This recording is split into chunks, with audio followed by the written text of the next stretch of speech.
àwọn wo gan ni Yorùbá? Àti pé ṣé ìran Lámúrúdu tó wá láti Mẹ́kà ó ní gbogbo ọmọ Yorùbá ni àbí Oduduwa Atewonro ó ní á gbàgbọ́? Ìwọ gan lọmọ Yorùbá? Torí pé Olúwo bẹ̀rẹ̀ sí ní sọ̀rọ̀ pé Lámúrúdu tó wá láti Mẹ́kà pé Yorùbá ni, wọ́n wá ní Lámúrúdu ìwá wọn ohun tí àwọn náà lè sọ ń parẹ̀. Èmi ni mo kọ́ jẹ́ kí Ìwó mọ ibi tí wọ́n ti wá gangan. Wípé ibi ìlàdé tá a fi ń jólúwo ibi ìlú ti wá o. Ilé tó ti wá gangan. Ilé míì ni a máa ń lọ nífẹ̀ẹ́ tẹ́lẹ̀. Ṣùgbọ́n a tún wá ń jẹ́ kí wọ́n mọ̀ pé ní Ifẹ̀ yẹn o, ṣé Ifẹ̀ gangan ni bàbá tiwa ti wá? Nítorí ojú olówó ọmọ Oduduwa lèmi. Ọmọ rẹ̀ ni kò sí pé àbùlá wà ńbẹ̀. Ìran tiẹ̀ lèmi. Bá a ṣe ń gbọ́ nílẹ̀ Yorùbá ṣebí wọ́n ní Oòduà rọ̀ wá láti ọ̀run ni. Àìrọ̀ ọkọ̀ ó ní bàbá. Bẹ́ẹ̀ni, ó ní bàbá. Ta ni bàbá Oòduà? Bàbá rẹ̀ òun náà lámọ̀ tó bàbá rẹ̀ ni wọ́n ń pè ní Ọlá tó mú irú dúdú yìí tí wọ́n ń pè ní Ọlámúdúdú. Bí ìgbà tẹ́ fẹ́ sọ pé Ọládélé tẹ́ wá ní Ládélé. Tẹ́ fẹ́ sọ pé Adéwálé tẹ́ ní Déwálé. Tẹ́ fẹ́ pé Adémọ́lá tẹ́ ní Démọ́lá. Bẹ́ẹ̀ náà ni Ọlámúdúdú. Ọlámúrúdúdú yìí ó kọ ẹ̀gàn ni. Orúkọ Ọlámúrúdúdú yìí náà ni wọ́n yọ ókò mẹ́ ní wọ́n pè ní Lámúrúdù. Lámúrúdù ni bàbá ìran tí Oduduwa ti ṣẹ̀. Ọba sì ni. Ìyẹn Lámúrúdù. Bẹ́ẹ̀ ni nítorí. Sọ yàtọ̀ fún Nàmúrúsù tí wọ́n ń sọ nù Kùránì. Òun làwọn náà sọ nígbà tí wọ́n dá táwọn Lámúrúdù wà kò tí ì sí èdè Lárúbáwá. Kò tí ì sí láyé Nàmúrúsù. Kò tí ì sí jù. Kò tí ì sí èdè jù. Kò tí ì sí. Ebi wọ́n ń lọ ní na migration ṣẹlẹ̀ ní. Ní tí wọ́n ń pè ní pé kéèyàn migrate ó ṣẹlẹ̀ nígbà yẹn. Èdè kan là ń sọ tẹ́lẹ̀. Èdè wo? Iná ìnú lẹ́fẹ̀ẹ́ ní kẹ́ ẹ farabalẹ̀ kẹ́ ẹ gbọ́ nísìn. Èdè tá à ń sọ tẹ́lẹ̀ ó gbọ́dọ̀ jẹ́ èmi á dẹ̀ sọ fún yín authoritatively wípé èdè Yorùbá là ń sọ ní gbogbo ayé ń sọ lákọ̀ọ́kọ́. Èdè Yorùbá. Ní tẹ́ẹ̀dẹ̀ fi mọ̀ ní pé orúkọ àwọn tí wọ́n wà ń gbà yẹn lẹ́ẹ̀fì mọ̀. Ṣé làwọn èèbó náà ń sọ? Ẹ máa gbọ́ nǹkan ni ẹ ń sọ èdè Yorùbá ni gbogbo wa kọ́ ń sọ. Àtàwọn Arábíkì làwọn. Ebi Ibrahim ṣé wàá jẹ́ Lárúbáwá ni? Ibrahim ṣe Lárúbáwá kì í sì ṣe Júù kì í sì Yẹhudi. Ebí ọmọ tó bí ni ẹsẹ̀ lọ òun ló mú Ismaila lọ sí ibi tó di Mẹ́kà lẹ́nu. So pọ́pásẹ̀ mú lọ síbi tá a ti ń bọ̀ nu àbí ibi tọ́sẹ̀ lọ. Promised land ni ẹ pé Israel o èèyàn kan ní Israel.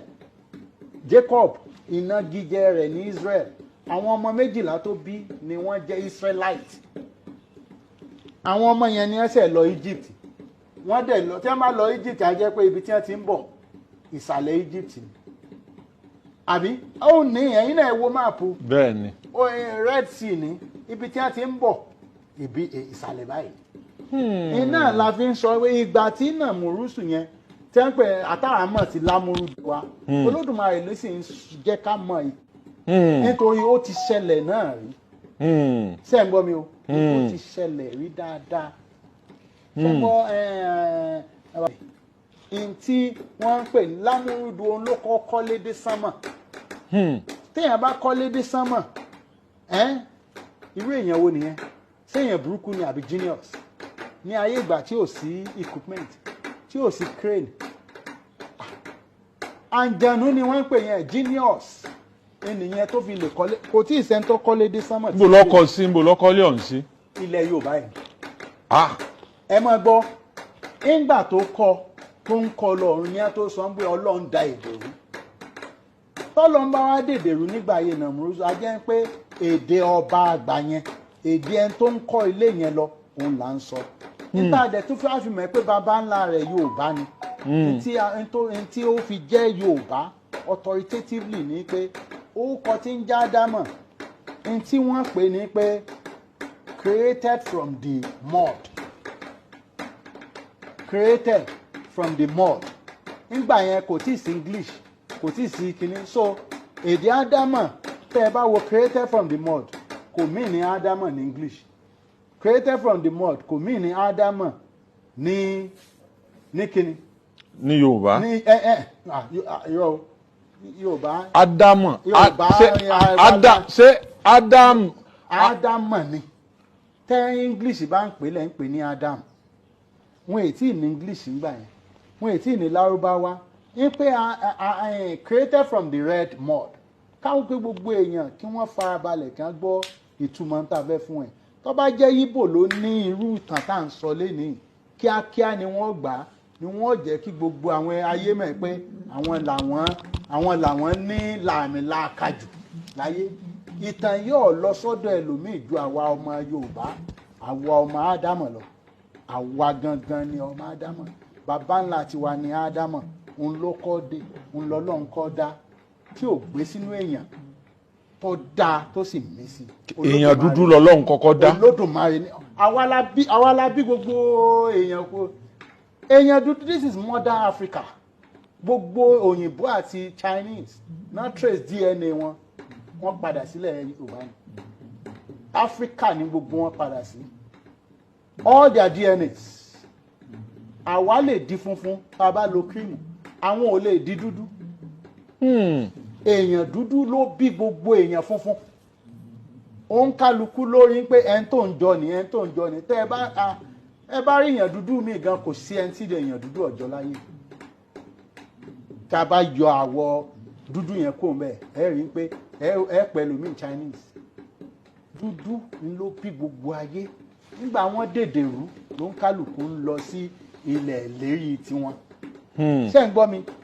Ìtẹ́ fi mọ̀ pé ṣẹ́rí tó bá jẹ́ pé wọ́n pe Ádámọ̀ ní ìsìn tí wọ́n bá pè ní Chibuzor tàbí tí wọ́n bá pè ní Chinyere.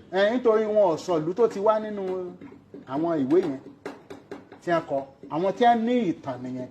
Ṣé ẹ pé Yorùbá Oòduà tí wọ́n lọ́wọ́ Àtẹ̀wọ̀nrọ̀ nílé-Ifẹ̀ ńkọ́. bó o lo didi géńdé odidi géńdé lẹ́ ń sọ ẹ̀ ṣé bọ́ báyàn nífẹ̀ẹ́ ṣé kò báyàn fẹ́. Bàbá yín mọ̀ ni. Bàbá mi ni bọ̀ mo gbọ́dọ̀ mọ ibi tí mo lẹ́yìn ìgbà tí mo trace ibi tí mo ti wá ní pé ibi tádé ti wá Ifẹ̀ ni àwa tún wò pé ń bun bàbá mi ti wá ń bo lo Oduduwa gan ti wá kèé dẹ̀ sọ máa fẹ́. Ṣé rí tá máa ń sọ pé Yorùbá ó gbọ́dọ̀ lè jẹ́ ibi tó Oòduà ti wá tá ń dẹ̀ ti sọ orúkọ tá à ń pè ní Ádámọ̀. Ṣé rí tá máa sọ pé Chibuzor lọ́lọ́run kọ́ dá àní jiyàn lẹ́nu láti mọ̀ pé Ìgbò lọ́lọ́run kọ́ dá yẹn. Ṣùgbọ́n èyí tí a fi dá èyí tí a fi sọ orúkọ Ádámọ̀ ni à ń pè ní Ìsúnkì tọ́jọ́mọ tiwa. Adé mú ọlá òun ni Adémọ́lá. Ọlá mi ti dé. Ìsúnkì a máa ń sún nǹkan kì ní. Bẹ́ẹ̀ náà ni Táyé àti Kẹ́hìndé wa Kányìndé. Tọ́ ayé wò òun ni Táyé wò. Bẹ́ẹ̀ náà ni nígbà tó ìbò sọ orúkọ Ádámọ̀ kí ni wọ́n pè? Wọ́n ní created from the mud.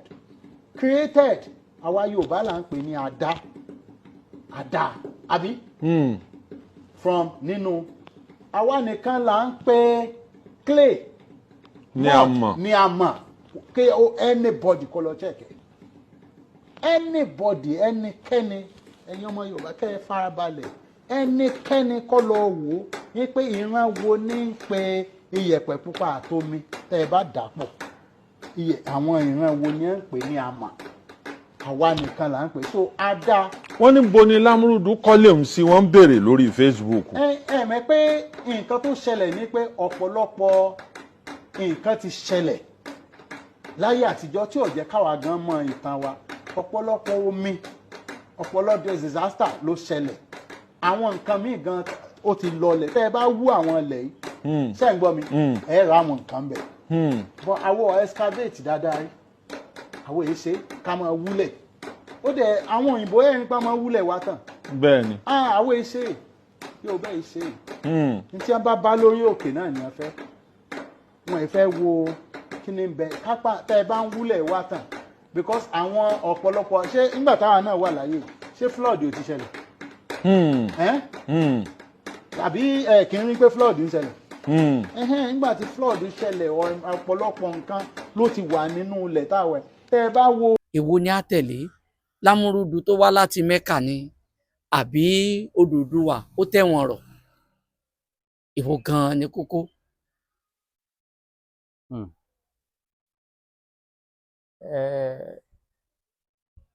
Tàbá ní ká wo, mo ti sọ nínú àwọn ọ̀pọ̀lọpọ̀ speech àti direct address pé kò sí Yorùbá kankan tẹ́lẹ̀ rí, ọmọ Yàmbá ló ń jẹ́ bẹ́ẹ̀. ọmọ Yàmbá lọ́yọ̀ọ́. Ó sì sọ tipẹ́ pé ṣé àwọn èèyàn parapọ̀ wá adopt orúkọ ni, so ìyẹn ò ń ṣe ara anything at all. Ṣùgbọ́n ìjẹ́ ti bàbá tọmọ kó má làálàá. Bàbá ń bímọ tó bá ti pẹ́ táwọn ọmọ yẹn á sọ pé àwọn ò mọ́ra wọn rí. Ṣọ́ọ̀tì ó lè má pẹ́ gan-an tí nǹkan kan wà láàrin ara wọn tí ó dìjà tí wọ́n sọ pé bọ́dà kò burú, mo kọ̀ ẹ́ ní bọ̀dá, mo kọ̀ ẹ́ láǹtí, ó dà àti ẹ̀tàn mọ́ láyé. Àwọn ìjà tó ti gbóná bẹ́ẹ̀ ti wáyé rí láàrin àwọn tá à ń padà ń pe Yorùbá yìí, tó mú kí olúkálùkù sọ wípé kí ọ̀fọ́n tọ̀ sí gbẹ̀gìrì kó káàkú kẹ́kọ̀ọ́ ẹ̀dá ní. Ó ti ṣẹlẹ̀ bẹ́ẹ̀ many times. Dáadáa tó jẹ́ pé tó bá pẹ́ náà ṣe wá ní bóyá mi ló kàn sọ pé bátán wá ní wọ́n bẹ̀ tẹ̀ à ń bá wọn ṣe nǹkan kan. Ó ṣẹlẹ̀ dáadáa, ọ̀pọ̀ ohun tó sì ṣẹlẹ̀ nìyẹn. Ẹ̀yà tẹ́ bá ti rí tí wọ́n bá ti ń sọ èdè tó kọ́ra wọn, gbogbo wọn pátá ojú kan náà ti wá. Ojú kan náà ti wá. Ṣùgbọ́n yẹn ò túmọ̀ sí pé wọ́n gbàlejò. Wọ́n á gbàlejò. Àwọn àlejò tí wọ́n gbà yẹn wọ́n mọra wọn. Bọ́rọ̀ ẹ̀yà Yorùbá ṣe jẹ́ nìyẹn. Èmi ti sọ times to that number pé unless tẹ́nìkan bá máa sọ fún wa ìlú mi yàtọ̀ sí Ilé-Ifẹ̀ pẹ̀lú archaeological findings tá a ní lọ́wọ́ nsìn, even as at last year tí wọ́n sì ṣe tó sì ń déètì àwọn kankan nífẹ̀ẹ́ sí nǹkan bíi 2,400 years ago. 2,400 years ago. So bí àbáwá déètì nǹkan nífẹ̀ẹ́ sí 2,400 years ago, ibo wá ní Lámúrúdù kan ti ń bọ̀ láti. àbárá Ilé-Ifẹ̀ náà ní Lámúrúdù ni bóyá ó ṣèrìn àjò lọ Mẹ́kà. Ìgbà wo ni Mẹ́kà gan di Mẹ́kà? Ìgbà wo ló di major? Torí òpìtàn tó fẹ́ pìtàn gbọ́dọ̀ mọ ìtàn tó ń fẹ́ pa àti àwọn àsokọ́ra àwọn ìtàn yẹn.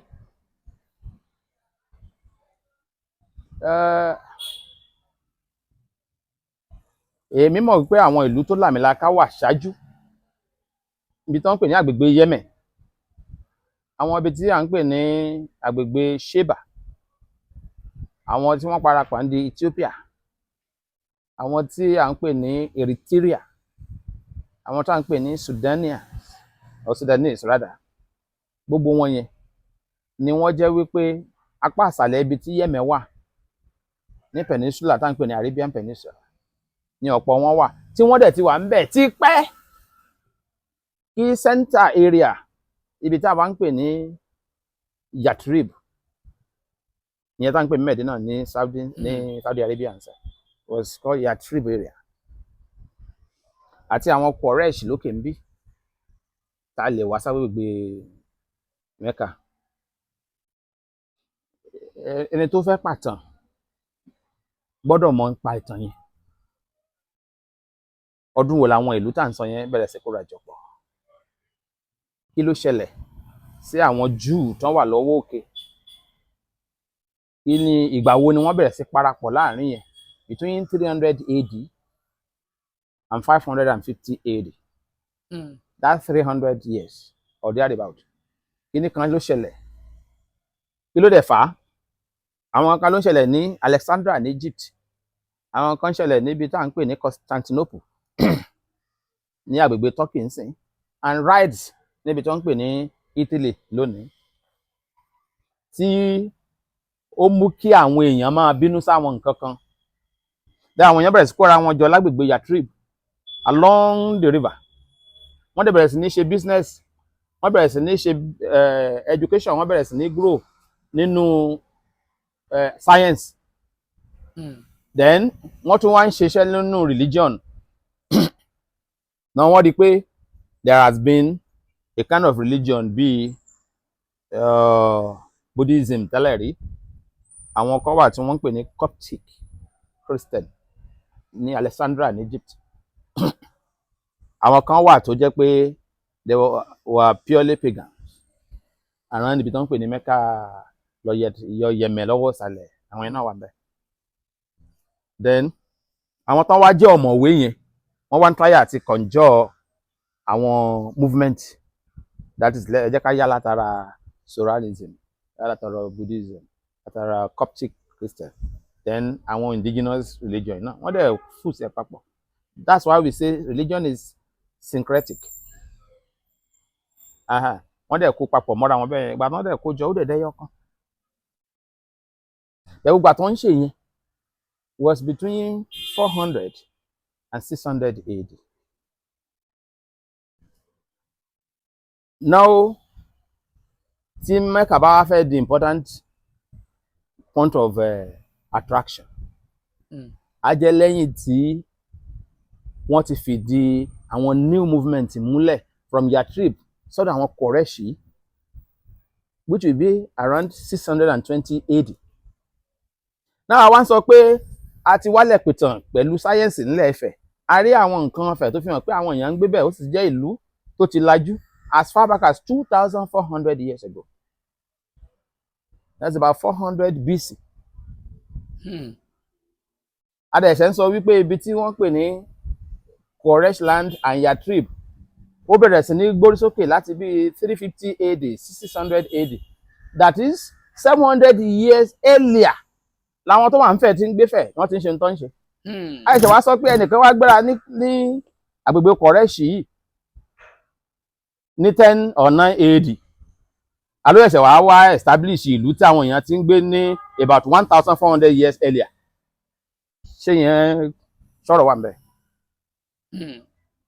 History ni mo ń try àti sọ, kò ọ̀rọ̀ sínú yẹn. So scientifically proved, kò ṣe ohun téèyàn ò lè rí. Ǹjẹ́ Lamurudu kankan wà ní Ile-Ife? Point tí mo ń fàyọ náà nìyẹn. Even if there is Lamurudu nífẹ̀ tó jẹ́ pé òun ló wá bí ẹni tí wọ́n ló ẹ̀ṣẹ̀ wá establish Ifẹ̀, then he should have been born ní nǹkan bí 2,400 years ago. Ta ni bàbá Oduduwa? Kó mọ̀ lọ jẹ́ Lamurudu ló bí. Jẹ́ ń dáhùn béèrè direct. Èmi ò nínú ìwádìí àsopìtàn, ilé everybody ni mo mọ̀, ilé each progenitors ni mo mọ̀. Mi ò mọ̀lé Lamurudu. Kò sí ń Fẹ̀, anybody ò lè point sí. Pélé Lamurudu Ibi tí àwọn Ifẹ̀ dẹ̀ jealously